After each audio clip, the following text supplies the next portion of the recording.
Storytelling Step by Step, abridged by Marsh Cassady, read by Vincent Bagnall. Introduction. I loved to go to my grandfather's house on Sunday afternoons. I remember it so well, the kitchen where we always sat, because no other part of the house was ever used, except the bedrooms where Grandpa and Uncle John slept. Grandma had died long before I was born. There was an old wood-burning stove, the oilcloth-covered table, the worn linoleum on the floor. The dark, rich wood of the firewood box was used as a seat for 2 or 3 people.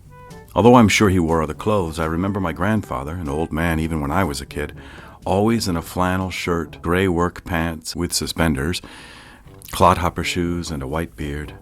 Short in summer, long in winter. Dad was the youngest surviving child out of 16.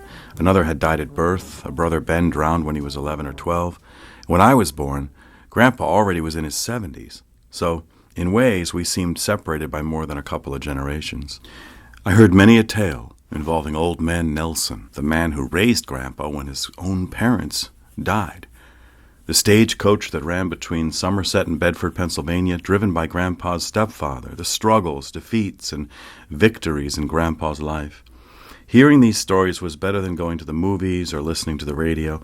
Grandpa was a storyteller. He had the ability to make anything he told interesting. He had dozens, hundreds, maybe even thousands of stories, none that I remember ever repeated. And I sat there enthralled. My other grandpa told stories too, about how he had to run his family's farm when he was only 9, about working in the coal mine when he was 11, about the time his dad wanted to teach him to swim and threw him into the Hopewell Dam, and how ever after that he wouldn't go near water except to cast a fishing line or take a bath in an old round tub. Dad told stories too, about the time he came across the woman walking down a country road, the temperature below 0. She dressed in a thin coat and blue from the cold. Her teeth chattered, and she could barely speak. When he stopped to pick her up, and she didn't know who she was or where she was going, she was so cold.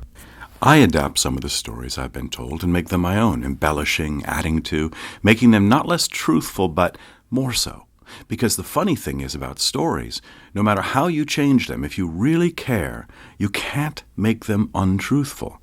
Stories are more than life. Once they're told, they belong to everyone, yet no one else can take them, because each teller is different. Each adds his or her own personality, and the stories illustrate not only specific truths, as related to the teller, but universal truths as well. The story and the teller. What is storytelling? Well, what exactly are stories? What does storytelling involve? Stories are wondrous magic. They transport us to other worlds, into other lives, into situations we might never encounter ourselves. And yet, they are universal. They express common truths, beliefs, yearnings, goals, and the teller herself, or himself, is magic. Because this person goes beyond self into mystical realms, where anything is real. The teller spins webs of intrigue, of beauty, more beauteous than anything we've seen, of sadness so intense it cannot be borne. These are the sorts of things the entity called storyteller accomplishes. Why storyteller? Because they cannot be separated. The story is the storyteller. Unlike the printed word, a story that is told cannot be recorded accurately on paper. So much depends on other things, on the background of the teller, on the interpretation of emotions, on the way a listener responds, on the state of the teller's thoughts, perceptions, feelings, on the teller's abilities. Technically, or prosaically, storytelling, or storytelling, can be defined as an oral art form that provides a means of preserving and transmitting ideas, images, motives, and emotions that are universal. But rather than that, I prefer to think of storytelling as pure magic. First, storytelling is an oral tradition. It's probably safe to say that there were storytellers long before there was written language. So when we think of storytelling, we need to think of something that involves a person using spoken language. Second, it's an art form. Although often we don't think of that as being the case. The kind of stories that enthralled me as a young boy, I'm certain, came about naturally without my grandfathers or father thinking in terms of art. But storytelling is similar to other temporal art forms in that the art occurs during the presentation. It cannot exist without the presentation, which it encompasses. Theater, dance, music, storytelling, all are similar in that they cannot exist in an unchanging state. A script for a play is not the theatrical production. Pages of music are not a concert. A written story is not a storytelling event. Of course, we can enjoy reading music or a script or a story meant to be told, but they are incomplete in themselves. Before we go further, it should be mentioned that there is or can be a difference between stories in magazines or fiction anthologies and stories that are told. Storytelling comes from a folk tradition where people did not rely so much on the written word as they do today. Many people, in fact, couldn't read or had no access to printed material. So they told stories, often with more archetypical characters, often personifying certain traits or characteristics. Generally, these stories involved more clear-cut differences between good and evil. They relied less on long, descriptive passages and more on narration, or getting the story told. Our definition also states that storytelling is a means of preserving images. And this is important in that storytelling does go back for hundreds of years.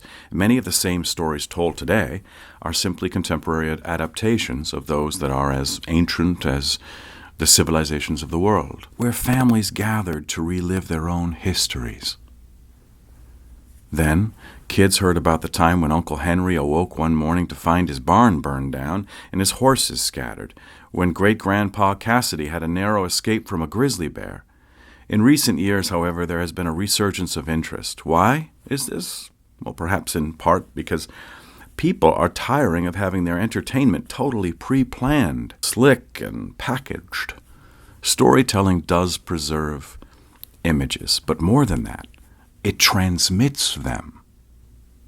This means that no storyteller will present his or her art form exactly like any other. When we take an image and make it ours, we adapt and change it.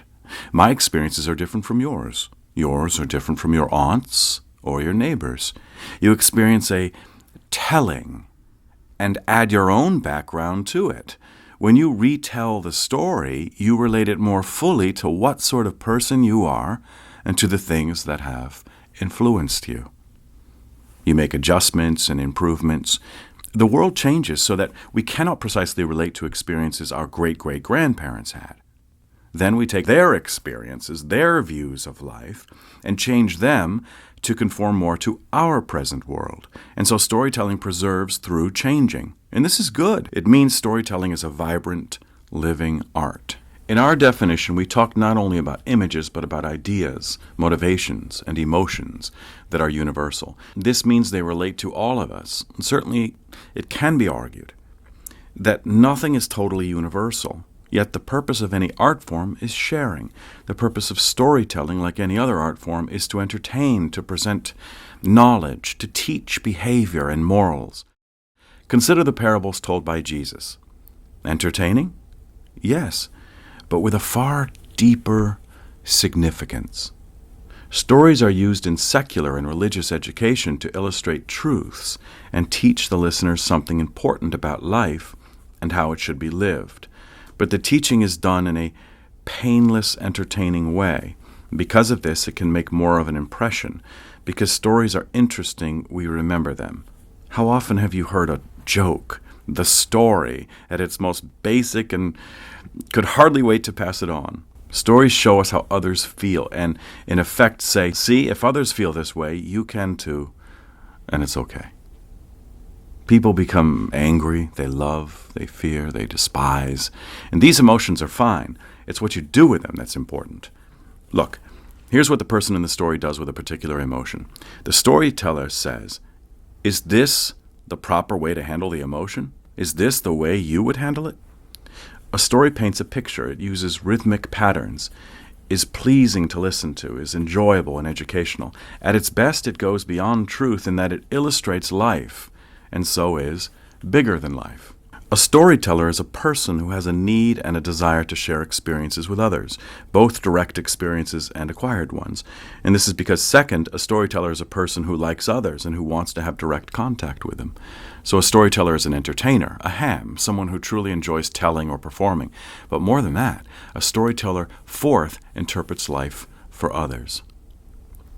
Storytellers aren't simply content to observe, they want to make sense of their observations, and in so doing they learn and in turn become social workers in wanting to share the learning. They emphasize the significant and teach people a love of language, but they go much beyond language.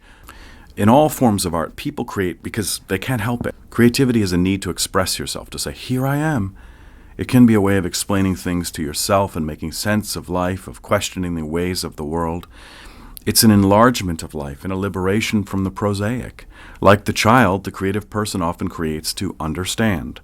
When we tell, we constantly create, so we can experience the joyfulness at each separate creation.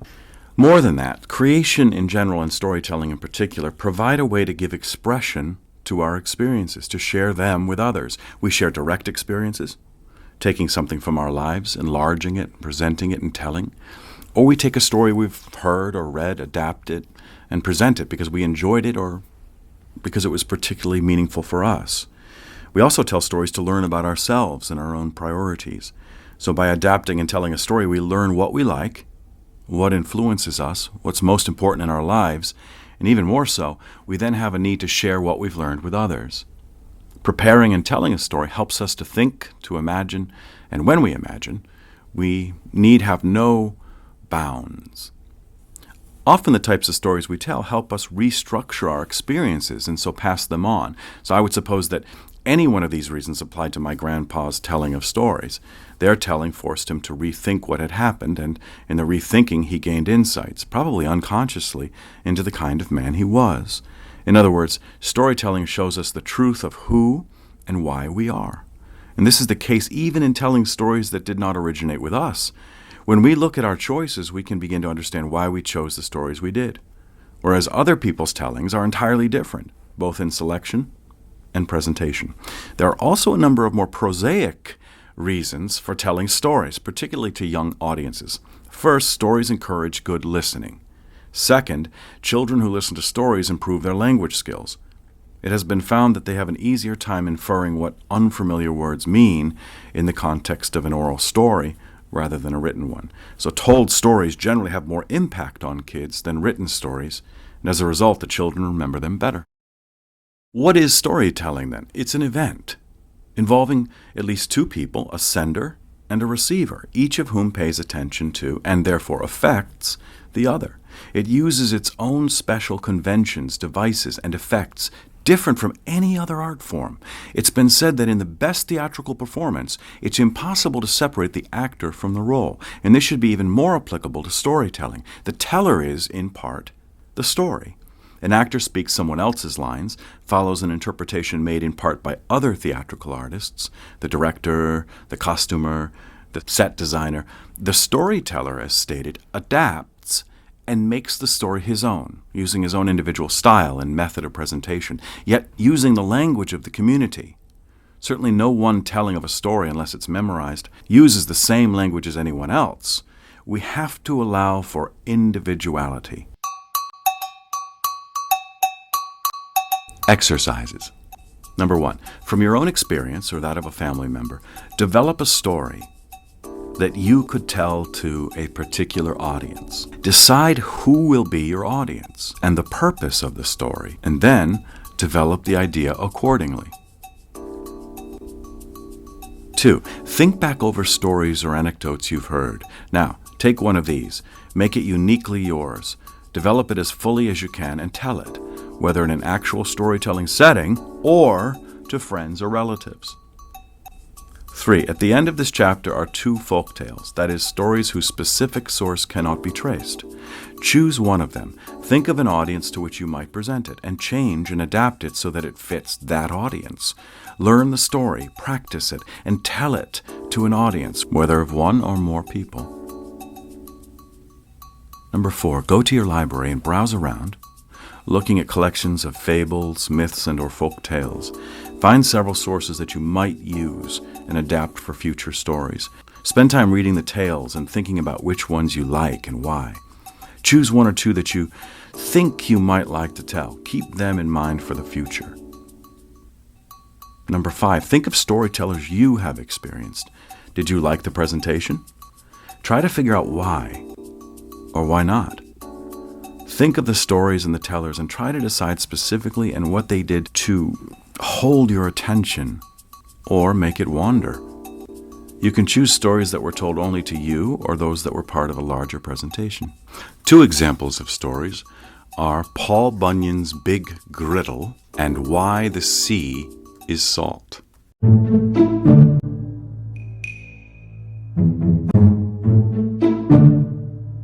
Audience and location. Now, when you plan to tell a story, it's important that you know ahead of time all that you can about the occasion, the audience, and the location, all of which relate to your purpose in the telling. Here's an example from The Creation. In the beginning of time, not your time nor my time, but clear at first when things started happening, God said to himself, I'm going to have a little fun. I'm going to create me a world. He reached out his arm and grabbed a hunk of space. Then he started a squeezing and a squeezing till you thought sure it'd bust. But pretty soon he got it so tight together it looked like a big mud pie, exceptin' it didn't have any shape. Then he wound up his arm and let fly. He was a darn good pitcher, too. The old ball of dirt went clear out into the darkness away from his shining face, and that was purty doggone far. With this poem, I took a particular story from the Bible and presented it almost like a folk tale. Such a story could be told under many different circumstances and for a lot of different audiences. Before you tell the story, however, you need to think about the audience and the occasion. First, what is the age group of the audience? Adults, teenagers, small children, or mixed? You need to analyze what is unique about them. This more than likely is tied into the purpose of meeting. The way you introduce the story and end the presentation bear directly on your purpose. The creation could be presented simply for entertainment to adults or children or to a mixed audience, or it could be a painless way of teaching the creation story to children. It's also the type of story that can be easily adapted to fit the teller's background and personality. As it is written here, the persona of the narrator comes through strongly, as formerly uneducated, but definitely not lacking in intelligence. If you feel uncomfortable with a deliberately incorrect grammar, you can change it. Why the Sea is Salt. Once on a time, but it was a long, long time ago, there were 2 brothers, one rich and one poor. Now, one Christmas Eve, the poor one hadn't so much as a crumb in the house, either of meat or bread, so he went to his brother to ask him for something to keep Christmas with, in God's name. It was not the first time his brother had forced to help him, and you may fancy he wasn't very glad to see his face, but he said, If you will do what I ask you to do, I'll give you a whole flitch of bacon.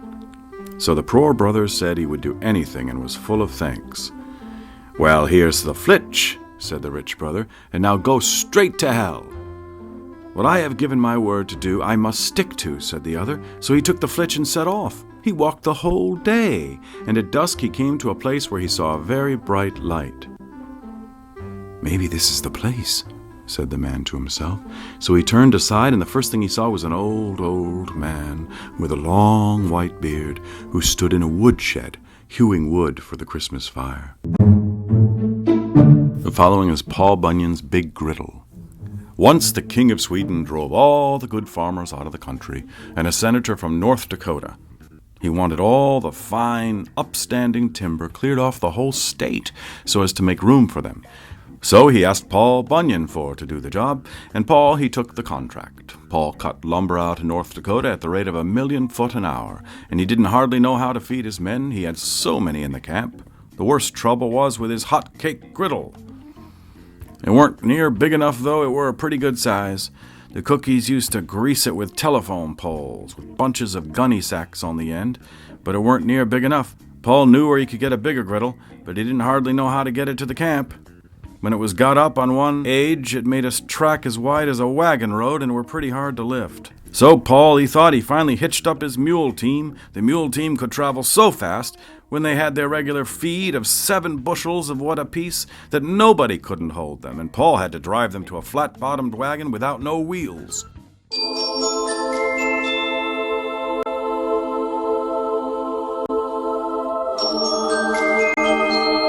When is it appropriate to tell stories? What kinds of stories do different age groups like? How long should your stories be?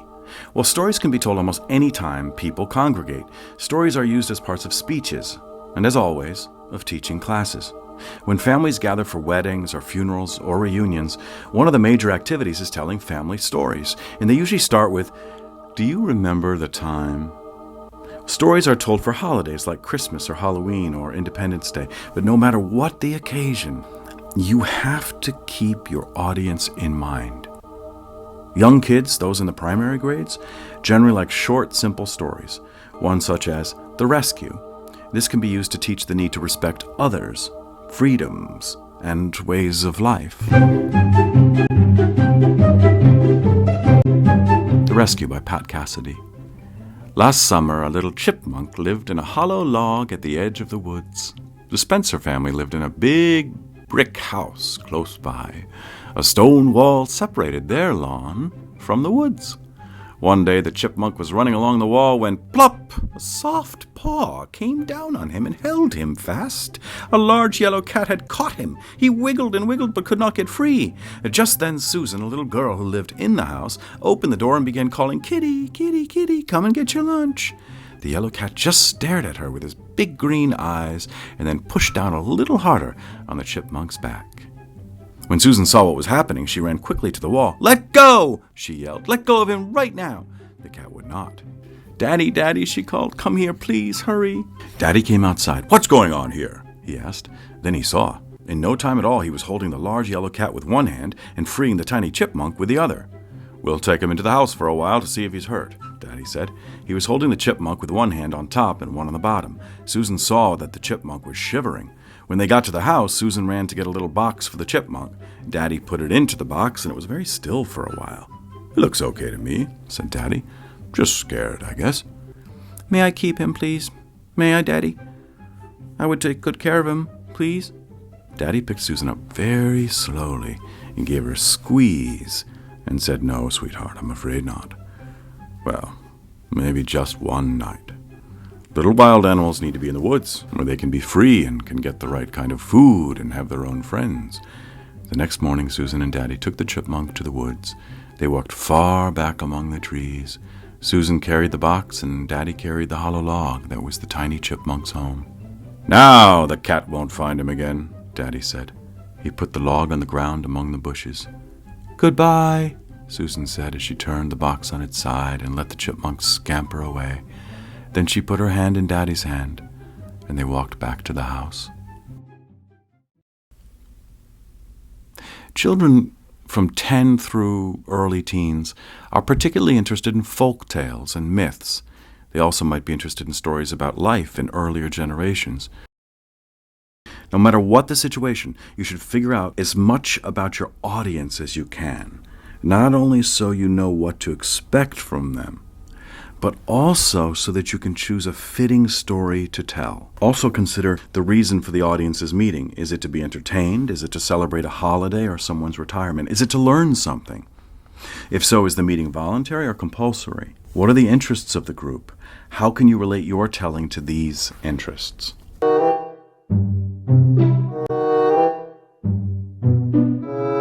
Exercises. Number 1, choose a situation, either real or imaginary, for telling a story. Religious service, holiday, community gathering.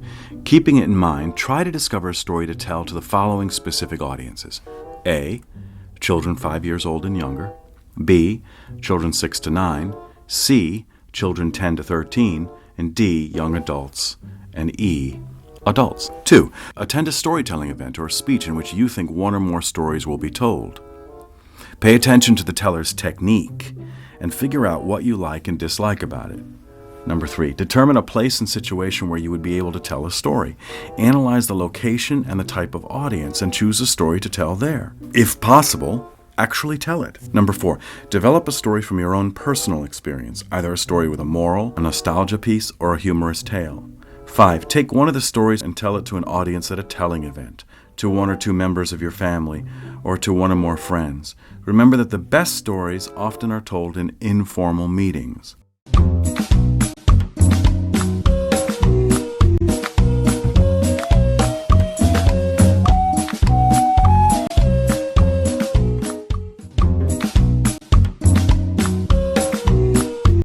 Selecting a story to tell. The best story for you to tell may not be the best one for others to tell.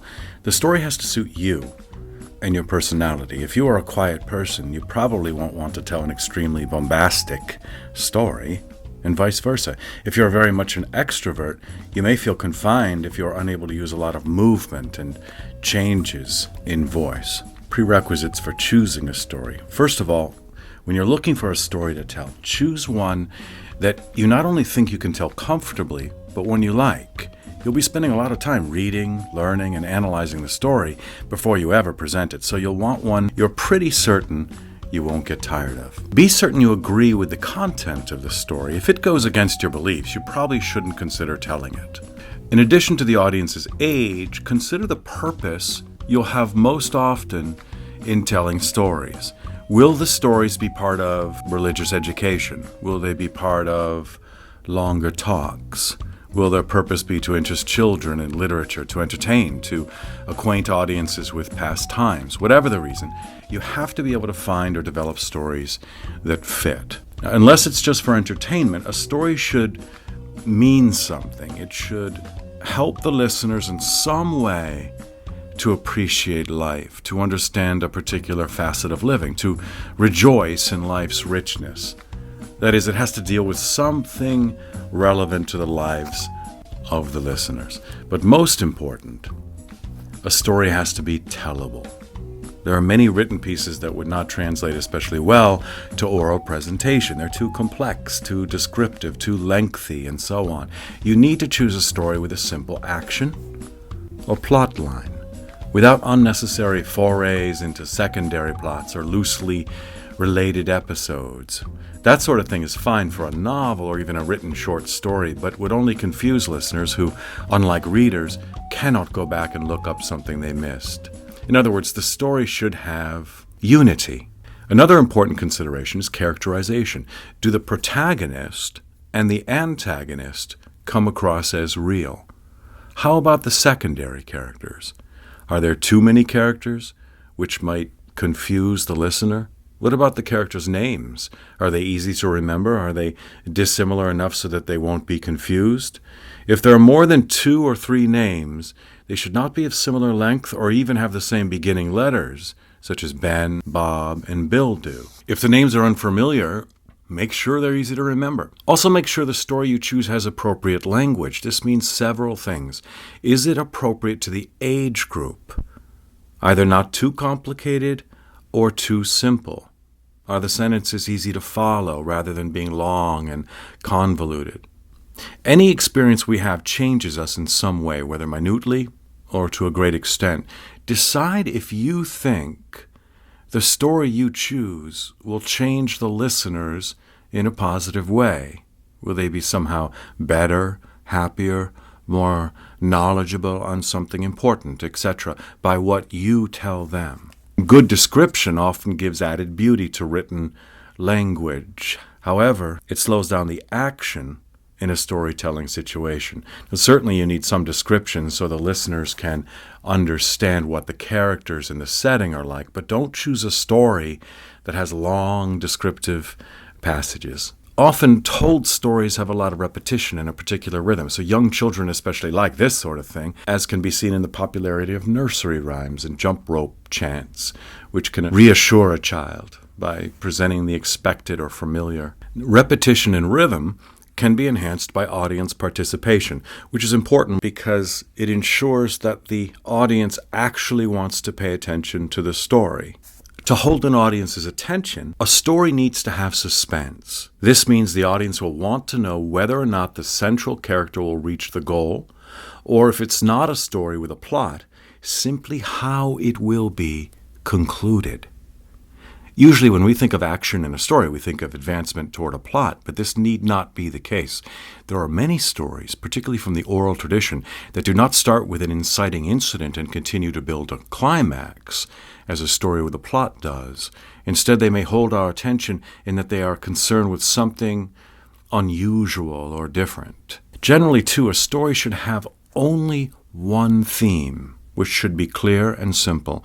It should answer such questions as, does love really always triumph? Will good actions truly be rewarded? Most of the time, a theme has to do with a common belief or a common premise. We can usually state the theme of a story in terms of a wise old saying. People who live in glass houses shouldn't throw stones. The love of money is the root of all evil. A stitch in time saves 9. Another consideration in choosing a story concerns whether the version you find is faithful to the source, even though the language is changed. Finding a story you want to tell often takes or can take more time than preparing and learning it because you need to take time to live with a potential story. Often you can take a simple joke and expand it into a story, building and elaborating on it. Years ago, I heard a joke about a man who had a very hard life, but always managed to keep going because he was rough and tough and hard to bluff and used to hardships. The punchline relied on verbal wit, in that the guy finally was able to find a job working on a ship. He was told to go up to the crow's nest to look out over the ocean for other ships. When he'd nearly reached his destination, he slipped and fell from a height of 60 feet or so down the deck. Everyone on board was horrified. They felt certain that the man was dead. Every bone in his body was broken. Not so. He stood up, brushed himself off, and laughed. You see, he was rough and tough and used to hard ships. Well, I took the story, very short in its original form, and I changed it into a saga of this man's life, almost from the time of birth up until he obtains his job. The telling easily took 20 or 25 minutes, with the hero going from misfortune to misfortune. Now, you can also take incidents from your life, whether serious or funny, and present them more or less the way they actually happened, or expand upon them. Remember, stories don't have to be the literal truth if they present a larger truth. You also don't necessarily need to use your own life as the basis. You can take other people's lives, or even historical events you've read about, personalize them, and present them as stories. Don't be afraid to be personal when preparing a story. Often we like particular stories because they do relate to something close to us. If we have emotional wounds that have never healed, it often helps to exercise them by telling about them in a story. Collecting stories and telling them take a lot of patience. You cannot simply decide one day to be a storyteller and have it be accomplished fact the next. You need to read a lot and listen to other storytellers. You have to really pay attention to stories and then let them grow in your imagination.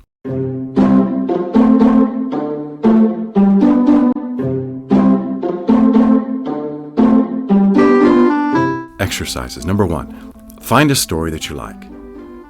Then try to analyze why you like it. Why did it appeal to you? Number 2, find a story in a collection. Read over it several times to see if you still like it and want to tell it. How might you want to change it? Number 3, find a story to tell in which you can use audience participation. Number 4, with a particular type of audience in mind, find a story that you think you might like to tell. Why would it appeal to that audience? Number 5, take a joke that you have heard or read and expand it into a story for a particular audience. 6, take a personal experience, either painful or joyful, and use it as the basis of a story you develop for a particular audience.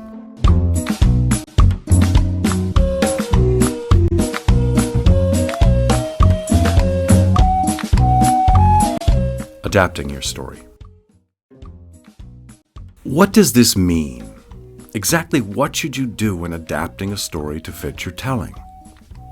Now, obviously, you should adapt the story into something with which you'd feel comfortable. That means if you're uncomfortable with any of the vocabulary, you can change it. It means that if any sections of the story in any way offend you, you can try to alter them. Of course, then there's the question of dialect. For the most part, dialect is all right if you feel comfortable with it and if you have the ability to use it. It is not all right if it offends any particular ethnic group. For instance, I immediately eliminated from consideration from this book any stories I thought unflattering. In some cases, the stories themselves were acceptable, but the misuse of grammar and the mispronunciation of words was not, because it implied certain people were unintelligent. Any stories that come from the oral tradition can be changed to fit the teller. They're not copyrighted. You should, of course, try to be true to the spirit and meaning of these stories. If you don't agree with what they say overall and how they say it, you probably shouldn't consider using them. You can get into trouble when you take well-known stories and try to change them. It would be plain silly, for instance, to change the wolf to a bear in Little Red Riding Hood, even though a bear is larger and could more logically devour a human being. Stories that are authored should not be changed. The writer put them down in a certain way because he or she felt it was the way that was most effective. Even if authored stories are no longer protected by copyright, the teller has a moral obligation not to change them. Specific changes. To make a story more specifically yours, you may want to change the point of view. This might mean changing third person to first person, as though the events happened to the narrator of the tale rather than to another person. Once, when I was walking along the trail from my house, I found a serpent in a trap. "Let me out," begged the serpent. "It's wrong to keep me here." "You are right," I said. "It is wrong to keep one trapped." Thereupon, I released him. Now, you might want to change the viewpoint from male to female and vice versa. In the story at the end of this chapter, if you are a man, you might want to tell the story from the viewpoint of someone observing the woman. For instance, I never understood why Vida, my sister, ever married Jerome's mom. From the beginning, it was a failure, for never could she reach him. As she often told me, Mom refused to discuss the situation. As you see, if you compare the two beginnings of the story from Millennium here, I tried to keep the tone of the piece true to the style in which it was written. Otherwise, I might have said something like, "I don't know why Vida, my sister, and Jerome's mom ever got married. She told me a lot of times that right from the beginning, she knew it was a failure." The second rewrite suggests a more contemporary flavor and not only ruins the original flavor, but is inconsistent with the time, which, as the title indicates, is 1000 AD. Another change you might want to make is to change the historical period. Maybe you feel you can make it more applicable, or at least more acceptable to your listener, by having a contemporary setting. The language in repaying good with evil is fairly contemporary, though there are no slang terms. Still, the story has been traced back to at least the 12th century, and certainly has been changed as it's been handed down. In many cases, this is what preserves a story. Sometimes not only is the language updated, but so are the circumstances. But this is not always the case. Many fables, for instance, survive without this sort of updating. A different kind of change you might consider is rearranging the plot. You may want to do this to create more suspense or to place more emphasis on one point than on another. Again, this is acceptable if you don't totally change the original intention, unless you're doing it for fun and the audience is in on it. James Thurber, for example, in A Thurber Carnival, took many well-known fairy tales and fables and changed them around to make them funny. You also may want to change narration into dialogue, keeping in mind, of course, that too much dialogue can be confusing. This can make the story more interesting, and that the narrator can change the voice for changes in character. One of the nice things about storytelling is that you can make a story either long or short, depending both on the circumstances and on the response from the audience. In other words, you can compress it by cutting out characters and detail and by simplifying the plot, or you can build it up as I did with a joke about hardships. Each teller, of course, is an individual. Each develops a unique method of presenting a story or a program of stories. That's good. We wouldn't want to be clones of one another. Individuality can hold attention and provide interest. Just be sure you develop the best method of telling that you can. But keep in mind that what is best for you probably won't be for anyone else, and vice versa. Many storytellers develop most of their material from their own backgrounds or from family members and friends' experiences.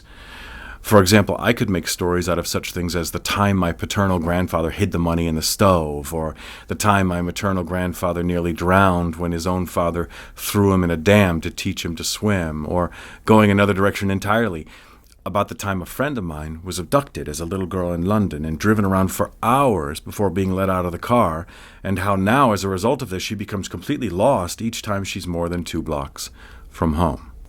It doesn't matter whether you tell stories that already are in existence or those that develop yourself. What does matter is the effect on the audience and whether you accomplish whatever your purpose is in telling them. Besides using people's experiences to tell stories, you can simply invent things about particular toys, or change and expand nursery rhymes into long tales. You can even tell total nonsense as a kind of vocal rhythm. You may want to develop stories that require audience participation. Besides repetitious phrases, you may want to assign sound effects, such as the wind blowing. A popular story at camps and playgrounds is Jungle Safari, in which the teller asks the audience members to do such things as rub their palms together to simulate going through high grass, or slap palms on thighs to indicate walking on solid ground.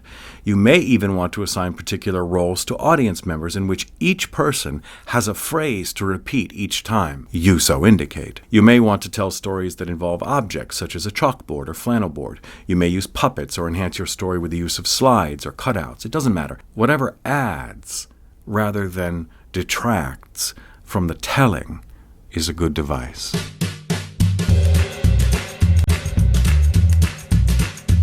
Exercises. Number 1, investigate stories that use dialect. Try out some of the dialects to see if you're comfortable with them. If so, practice a story using a dialect. If not, change the story so the dialect becomes unnecessary. 2, find several stories you like but you think need adaptations. Try adapting them in several ways, by expanding or compressing, by changing the point of view, by adding or deleting characters, by cutting out or adding dialogue, and so on. Don't outlaw the use of a story simply because it doesn't at first seem to fit your personality. Take a well-known fable or fairy tale and change it to make it funny. Maybe you can investigate writers such as Thurber to see what they've done. Number 4, develop a story using some sort of props. 5, develop a story where you assign different roles, animate or not, to members of the audience. 6, adapt the story on the next page to make it your own.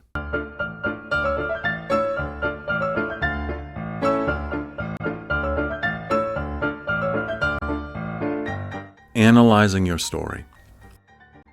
Along with adapting the story to fit your needs, you'll want to be certain you have figured out everything necessary to presenting it well. This means analyzing it. It's a good idea to write out the analysis so you can follow along with it when you're practicing the delivery. I think it helps to type out the story triple-spaced, so you have plenty of room to write on the copy and indicate important elements you've discovered.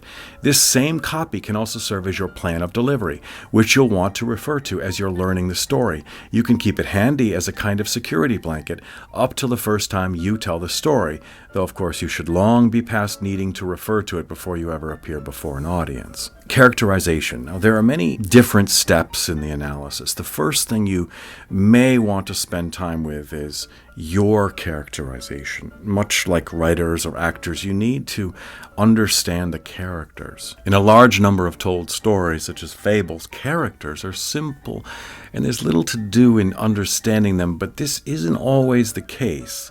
The more complicated the characters, the more time you need to spend with them. In addition to personality traits, you need to determine the emotions of your characters. What are they feeling during each part of the story? And it helps, of course, to understand why they are experiencing these feelings. You may need to go back to the background analysis you just did to determine the answer, or it may be apparent, particularly with simple characterizations, from the context. Another part of character analysis is figuring out motives. All characters in the story are there for a reason. They have a particular goal they want to reach, either overall in their lives or only in the context of the story. You need to figure out what these motives are. Much of the motivation, like the emotion, comes from something in the characters' backgrounds. Characters' motives are directly related to their relationships with each other, and the kinds of relationships they have are important to the plot or to the unfolding of the story. A story with a plot, in effect, portrays motives coming into conflict. The two major characters, the hero or protagonist, and the anti-hero or antagonist, each wants something, and their desires cause a clash. This, in turn, is related to the story's purpose, what it is saying. Often, much of a story's interpretation is up to you, the teller, and what you determine may be vastly different from what someone else sees. But that's okay, as long as you can justify your choice. Remember, the audience doesn't have to see the same motives as you do, but they have to be convinced that you are presenting the story truthfully.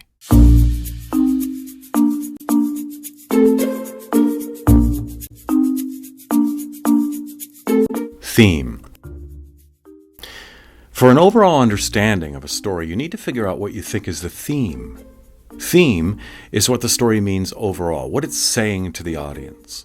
You should be able to state this in simple terms, such as crime doesn't pay. Conceivably, you could come up with different interpretations of the theme than others would. In some stories, the theme is apparent, but often you have to examine a story quite closely to determine what it is. There's no sure way to know what's correct, but if you can support your idea through material in the story, then you've done your job. A good test of whether or not you understand the theme of the story is to try to state it in a short paragraph of no more than 3 simple sentences. If you can do that, you can be sure that you have it pretty well in mind. In a well-constructed story, everything that is included should relate to the central idea or theme. If you're preparing to tell a story and find some elements that don't fit, you'd better either examine the work more carefully to see where you've gone wrong, or if you're sure that the parts don't fit, then cut them out. There are a number of other things you should determine. Earlier, I talked about figuring out how the characters feel. Their emotions may be and usually are different from the overall feeling or mood of the story. Usually a story has one predominant mood that is important to convey to your listeners. But just as with theme, another teller could come up with a predominant mood that is different from the one you choose. Again, it depends on your interpretation. A very important aspect of your analysis is figuring out how the story is organized. In any tale that has a plot, there is an inciting incident, rising action, and a climax. Plotted stories are the most common, the most traditional. This is so because our interest is maintained through the anticipation of the outcome and how it will be accomplished. A story holds our attention because of its unfolding and its revelations. In other words, it keeps us in suspense. A plot revolves around the meeting of two opposing forces, the protagonist and the antagonist. Both want something, and in trying to reach their goals, they come up against each other. Their struggle continues until one of them is overcome. The protagonist is almost always a human being, or in fables and myths, an animal or god with human characteristics, and so is the antagonist. Sometimes, however, the antagonist can be a force of nature, such as a bad storm or else the forces of society. It can also be the protagonist struggling against self. During your analysis, you need to figure out who is your protagonist and who or what is the antagonist. At any rate, a story begins with a particular balance, or the balance has been upset shortly before the story begins. The upset is the inciting incident, that which is responsible for the opposition beginning. A problem now has to be solved before life can return to normal for the protagonist. In any story with a plot, you need to figure out the inciting incident so you can make sure it isn't lost to your listeners. If it is, they may as well not hear the rest of the story.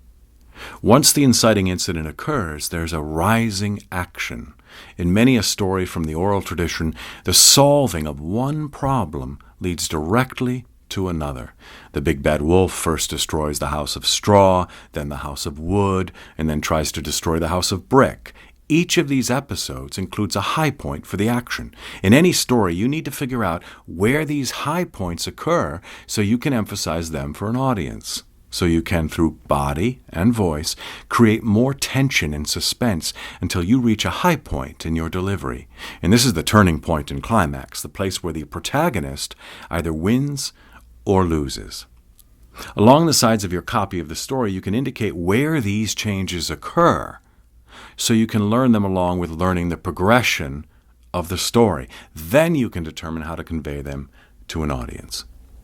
Maybe a story you tell has no plot. Still, you have to figure out the high points, the punchlines, if you will. Just as in a joke, there are the lines that actually do punching or pointing up.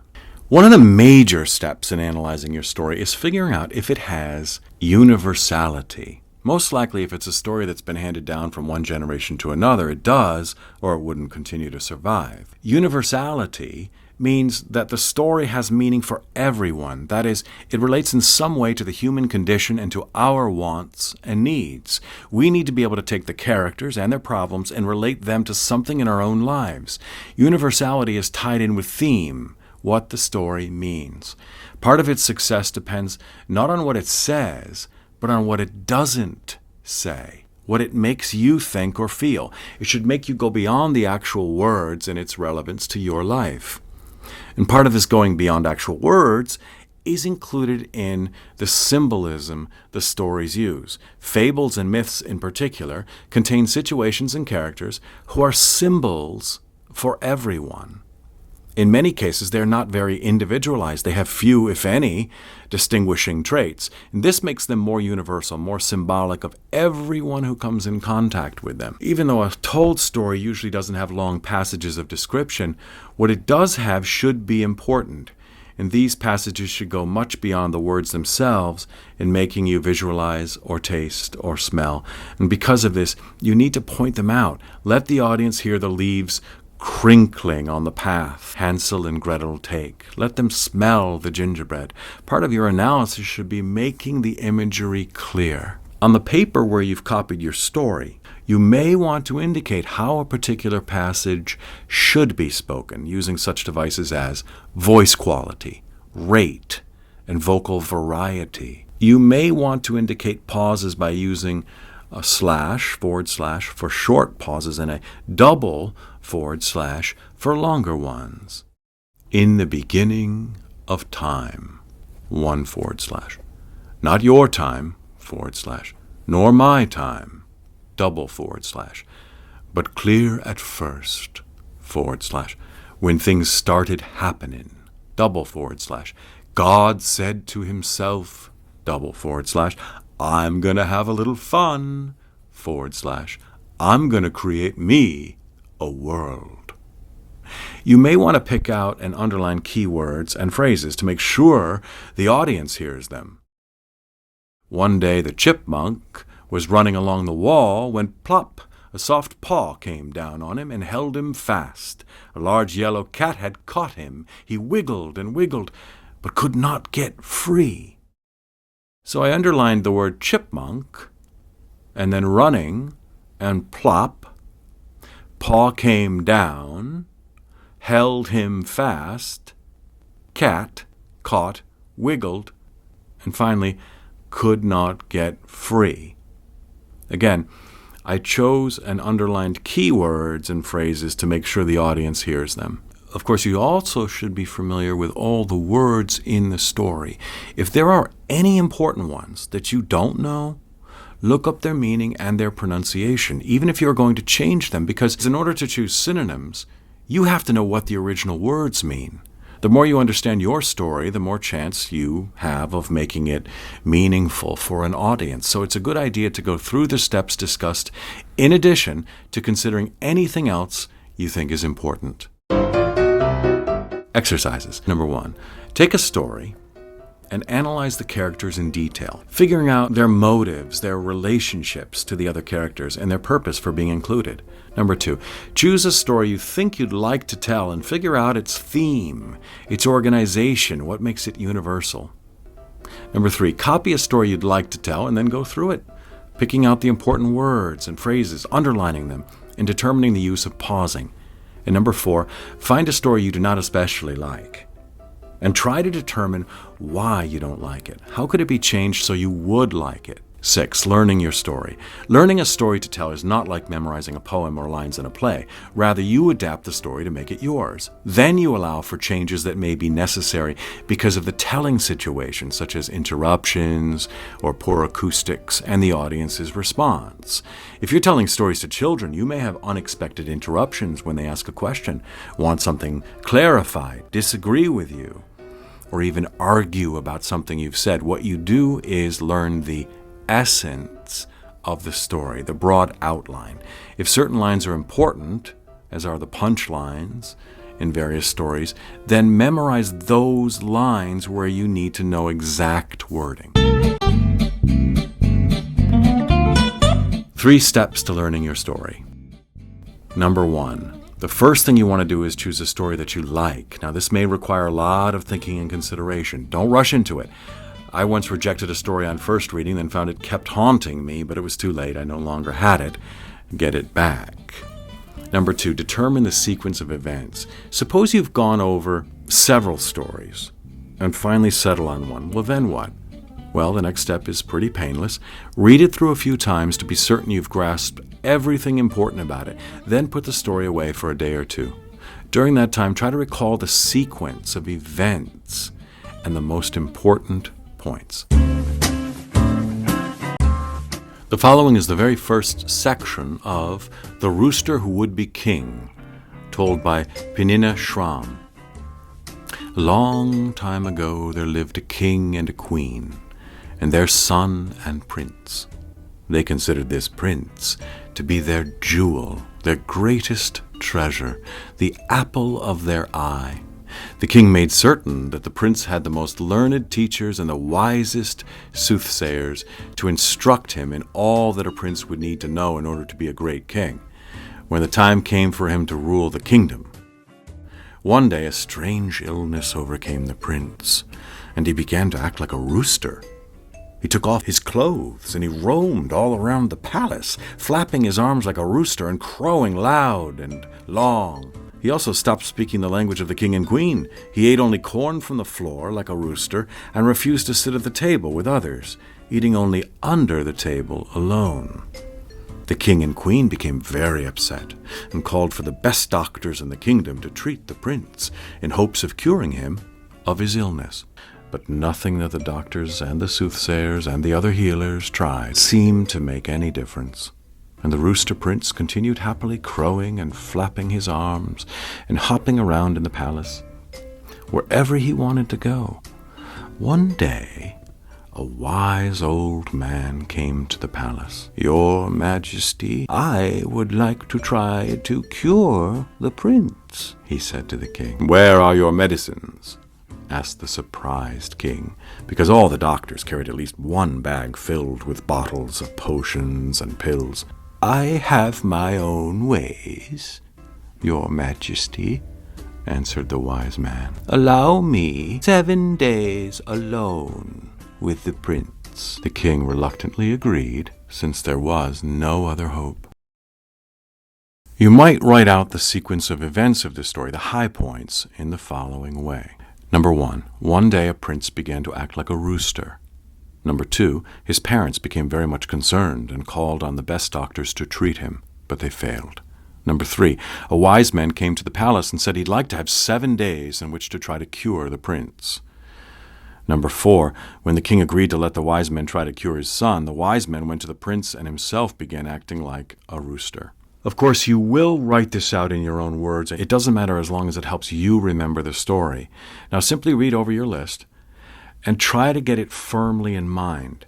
During the next day or so, keep going over it, even at odd moments, when you're brushing your teeth, when you're preparing for bed, when you're driving by yourself. Next, reread the story. Then tell it to yourself, expanding on your written outline. Don't worry if you can't remember everything. You're learning. Read it through and tell it to yourself as many times as necessary. Each time you read it now, Pay attention to colorful words and key phrases. Be sure you've done the analysis and know the characters as you know old friends. If you don't, go back over the story and try to figure out what they're like. Tips and techniques. Vocal inflection. As you become more certain with each story, you can begin to pay more attention to how you say it rather than just saying it. Some people will tell you it's the best to learn vocal inflection and so on right from the beginning. Others say it's best to get the ideas firmly in mind. At any rate, somewhere along the line, you need to consider changes in vocal quality to indicate mood or character changes, and so on. Movement. If you're a dancer or a mime to begin with, you may rely quite heavily on movement and so want to learn it right along with the oral part of the story. You can start to add gestures and movement and experiment with different ways of standing and holding your body to indicate character and mood changes. An important reminder as you're preparing your story, you don't have to act it out. You can simply let the language tell the story. Unless, of course, you have a background in theater or are confident you can pull it off, then do whatever you like. But the important thing is that your presentation should be effective. It doesn't matter whether or not you're telling or acting if you're accomplishing your goal. If there are rhymes or chants or other exact words that need to be repeated, you can write these on cards, which you can use as a crutch in case you get lost. With many stories, you can use properties, which can also serve as reminders of the events and what comes next. For example, in telling the story of the Rooster Prince, you may have drawings or cutouts. You can use all sorts of other props, from articles of clothing, suggestive of the different characters, to objects they each might possess.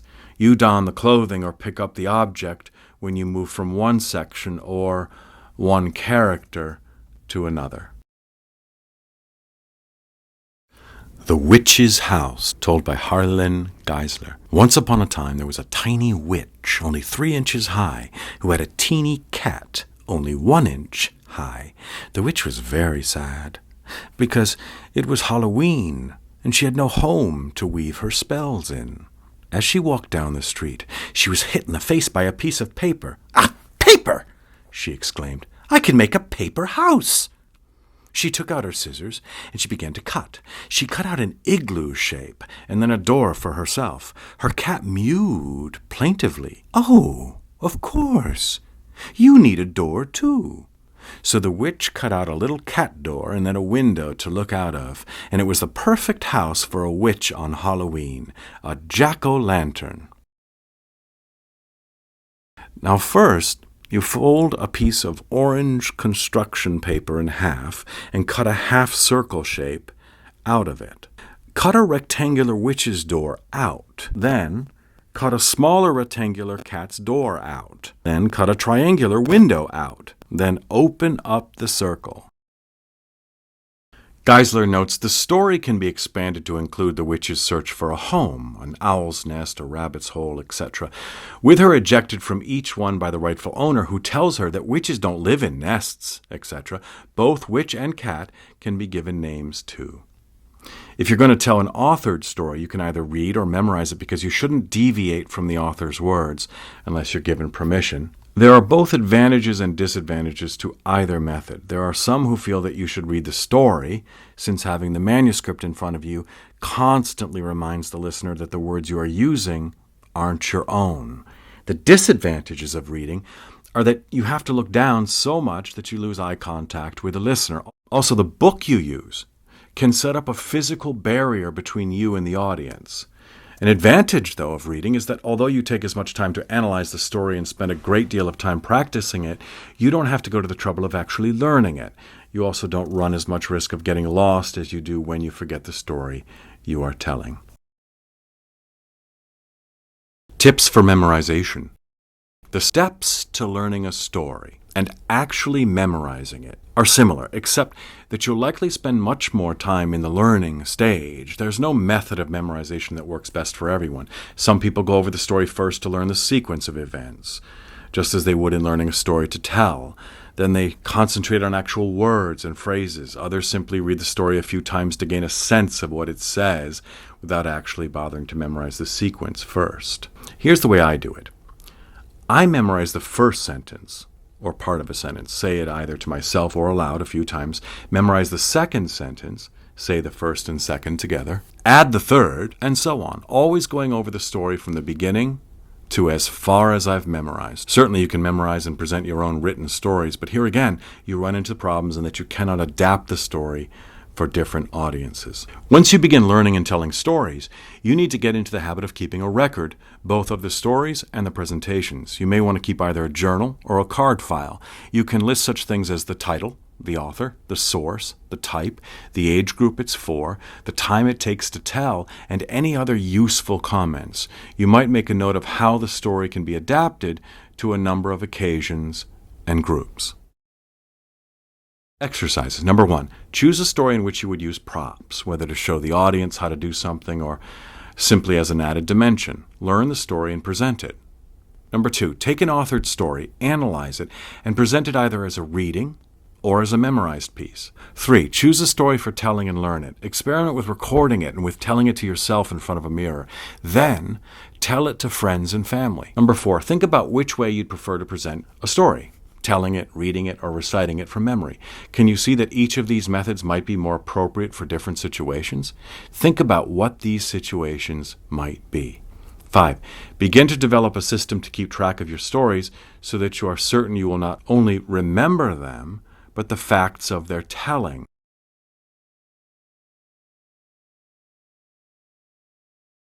Introductions and conclusions. What purpose do introductions serve?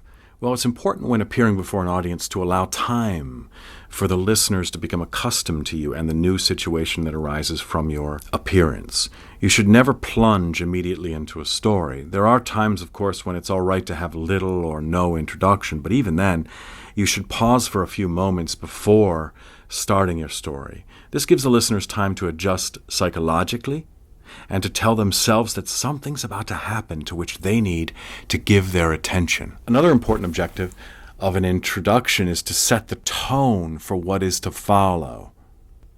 In most storytelling situations, the audience has no idea what to expect. You have to give the audience clues as to what sort of story you will be telling so they can get into the proper frame of mind. To aim your story at a particular group, your introduction would include something such as, of course, we all know that women are just as smart or even smarter than men.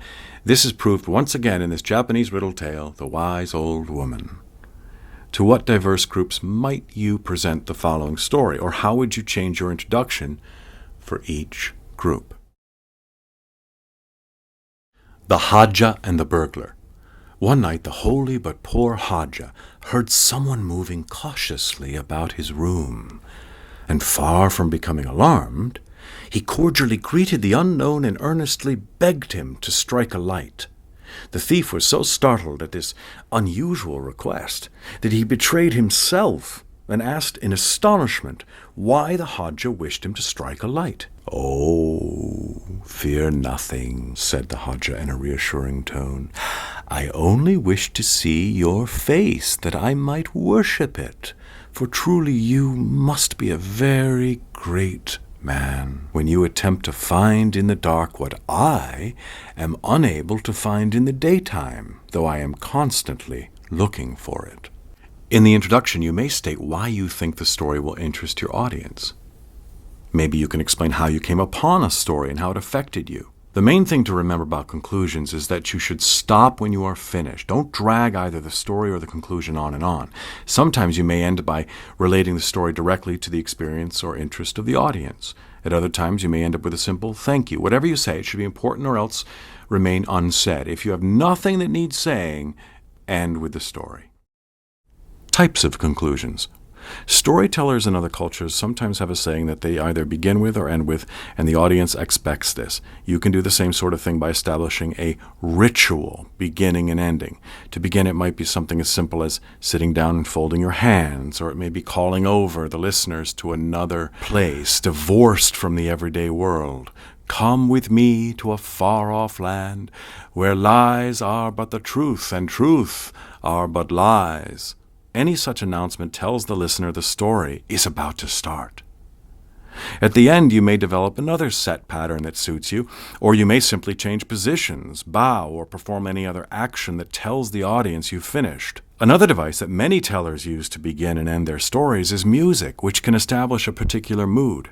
I once heard a storyteller who opened and closed their stories by playing a bongo drum. This device also can be used to accent any part of the story being told or to show transitions between scenes. Music, rhythm, or even dance also can provide background color and accent important parts of the story.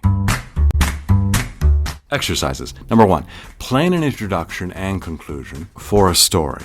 Find and develop a story with which you can use music, either recorded with or an instrument you play.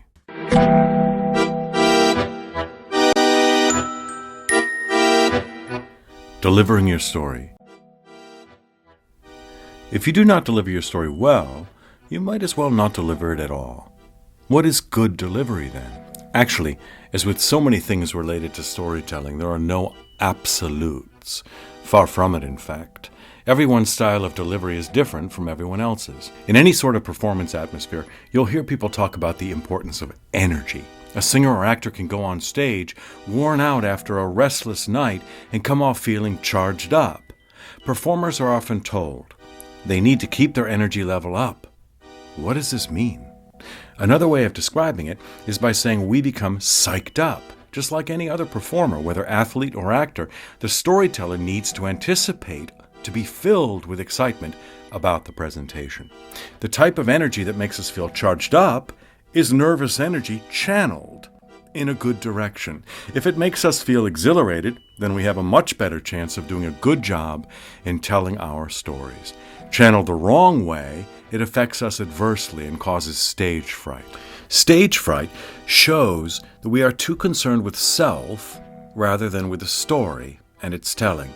We're thinking about how we might fail or make mistakes rather than remembering that we are only a channel for the stories we tell. And yes, if we're too concerned with ourselves during a presentation, it will show in nervous habits or trembling voices and bodies. One way to eliminate stage fright is to perform relaxation exercises just before you appear in front of an audience. There are any number of these, and I recommend taking a few minutes to do a few of them every time you're to tell a story. The best exercises I've found involve stretching. Reach up as high as you can, then reach higher, standing on tiptoe. Bend at the waist, jiggle a few times, and then hang limp. I have two favorites. One, neck rolls, which simply means you roll your head one way 2 or 3 times and then reverse direction. Be careful not to do this too often or it will make you dizzy. The second exercise I always do is stretch my right leg out in front, my left leg back, and gently bounce a few times, then reverse legs and do the same again. Here are a couple of other exercises. Number 1, pretend your arms are ropes, uncoiled at the ends to form your fingers. Allow them to hang loose and then shake them. Transfer the tension from other parts of your body to the ends of your fingers. Number 2, tense your feet and toes, then let them relax. Then try it with your stomach muscles, your shoulders and back, your thighs and pelvis. Relaxation also can help you feel poised so that you aren't easily rattled. There are other things besides the relaxation exercises that can help assure you'll do well. Most important, be certain you know your story. Knowing your story means that you've analyzed it, spent enough time learning it, and have presented it enough times to yourself. Second, know as much as you can about the situation in the audience so you won't have any nasty surprises you aren't prepared for, such as having to stop every minute or two while a plane flies overhead. Take time to ensure a proper frame of mind. This to me is top priority. Before you go in front of your listeners, take some time for yourself. I'm the type of person who needs quite a bit of time. When I'm presenting a program, I like to arrive at least 30 minutes beforehand so I can run through my stories in my head. And this helps me get into a proper frame of mind, eliminating all outside interference. Tell your story with sincerity. Tell it because you want to reach the audience, because you like the story, because you believe in what you're doing and know it's worthwhile. Body language. I had an elementary school teacher who told one of my friends she had no idea what he meant when he shrugged his shoulders. Even then, I thought that was pretty dumb. Yet until the last couple of decades, body language was pretty much ignored. Of course, we haven't come to the point where body language is admissible in a court of law, but we're getting closer, and why not? It's every bit as meaningful, and in many cases, more meaningful than oral language. The way we sit or stand and our tone of voice convey a great deal of meaning, usually not even on a conscious thinking level. So we need to make sure that one meaning does not contradict the other unless it's meant to. You can't stand in front of a group of listeners, slouched over, arms folded protectively in front of your abdomen, and expect them to believe, I'm happy to be here tonight to tell you one of my favorite stories. Your posture should convey openness. How you sound affects your delivery. Just as you need a relaxed body when storytelling, it is essential that you have a relaxed throat. To relax tension in the throat, simply let the jaw fall open and produce an ah without paying attention to how it sounds. Remember how this feels and carry it over to more focused sound. Generally, the more relaxed you are, the more fully you're using your resonators, the echo chambers or sounding boards in your body, and thus the more pleasant sounding your voice. Particularly when speaking before a large group, you need to be sure to breathe deeply and let the air out in a steady flow.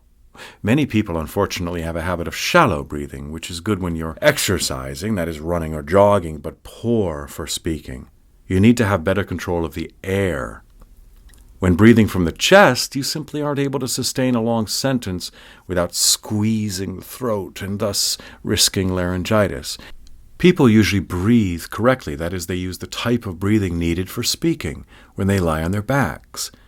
Try this. You will see that your abdomen fills before your chest does.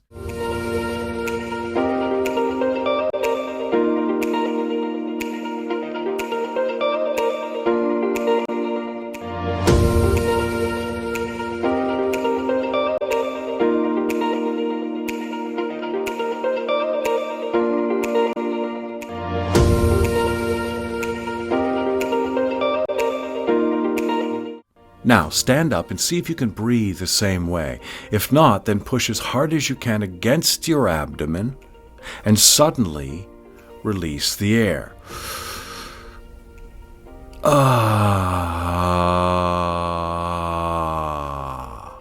When you do this, your abdomen should quickly fill with air.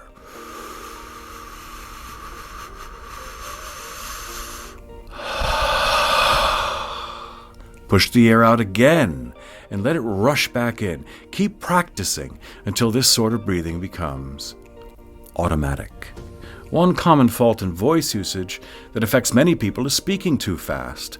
Often people aren't aware of this.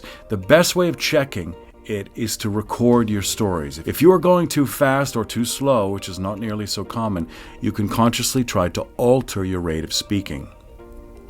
Another common problem is speaking too softly. Again, a recording of your storytelling should show you whether you're projecting enough. Americans have the habit of sloppy speech. That is, they don't articulate distinctly. We say Rita for Rita and whatcha for what are you. Particularly in a performance setting where you're telling a story to a number of people, you should speak distinctly without calling undue attention to the words. In a private conversation, if a friend can't distinguish the words, he or she can ask you to repeat them. Not so when you're telling a story to a group. To see how well you're articulating, again try recording your stories and listening to them. Or have a friend listen closely to what you say.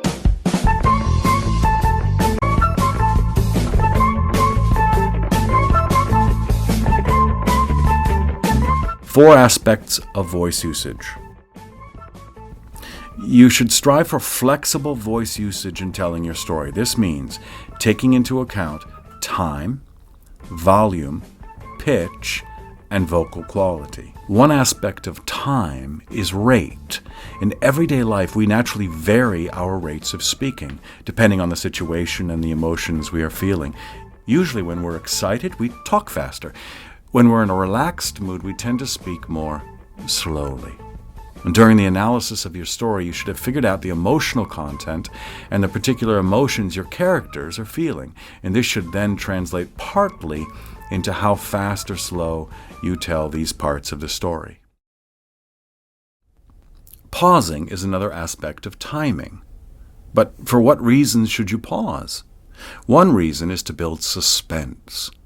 You pause before an announcement of the winner, or before one of the characters makes a decision either to save another's life or have him put to death. Pausing also helps us understand meaning. It's a form of verbal punctuation. Sometimes it adheres to written punctuation, other times it doesn't. For instance, if we paused in speaking for every comma, our stories would sound jerky. In the sentence, I want to buy lettuce, tomatoes, celery, radishes, cucumbers, and salad dressing, it would serve no purpose to pause for commas. On the other hand, you often want to pause where there is no written punctuation. For example, in the following story excerpt, you might want to use these pauses. As to my philosophy of education, I firmly believe the professor is always right. He has to be acknowledged as the supreme being. The first and second pauses point up the professor, while the third one emphasizes the word right, also creating suspense as to what will be said. The pause after acknowledged both emphasizes and creates suspense. The final pause slows down the rate to add further emphasis. Pausing also shows us meaning. For instance, compare, I'm going to have more bread. Will you pass me some honey? To, I'm going to have more bread. Will you pass me some honey? Or, you're pretty tall and dark. To, you're pretty tall and dark. Another aspect of time is duration.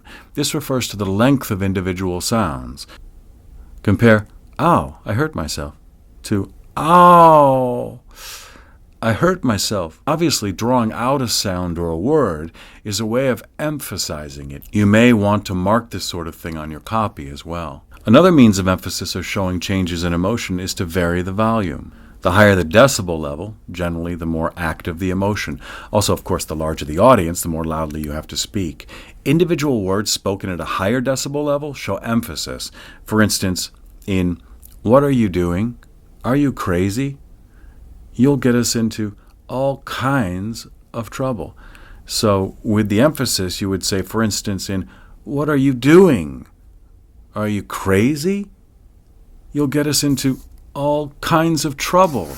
The emphasized words would be spoken more loudly than the others. Pitch. If you varied the pitch in the same sentences, speaking the italicized words at a higher frequency level in a sentence, that also would point them up. So pitch is another aspect of voice usage. Changes in pitch occur not only from word to word, but within individual words, and this is called inflection. Often a rising inflection conveys doubt, disbelief, or shock. In most cases, you'd use a rising inflection to ask a question. Oh no, Gordonov was horrified. That isn't what I meant. It's the opposite effect, to give up flight. Because I love you. Another aspect of voice usage is vocal quality, or changes in the overtones of the voices. And these changes can show differences in meaning, portray emotions, and show when a different character is speaking. Most often, quality is associated with mood and feeling, or is changed to portray character. For instance, a whining quality suggests a dependent person who has failed to grow up. Changes in time, volume, pitch, and vocal quality can help differentiate between characters. Whether or not you actually impersonate the characters in your story, you probably will want to make some vocal changes to indicate a different character is speaking. Certainly the personality of the teller will affect the telling. What works for you might not work for someone else. Don't try to imitate other tellers, or worry whether you're telling a story correctly. A storyteller should be heard and not seen. This is the most important rule in storytelling. Emphasize the story, not the teller. The storyteller should be like a stereo or a radio. You can't separate the story from the device, yet the audience should not think about the device.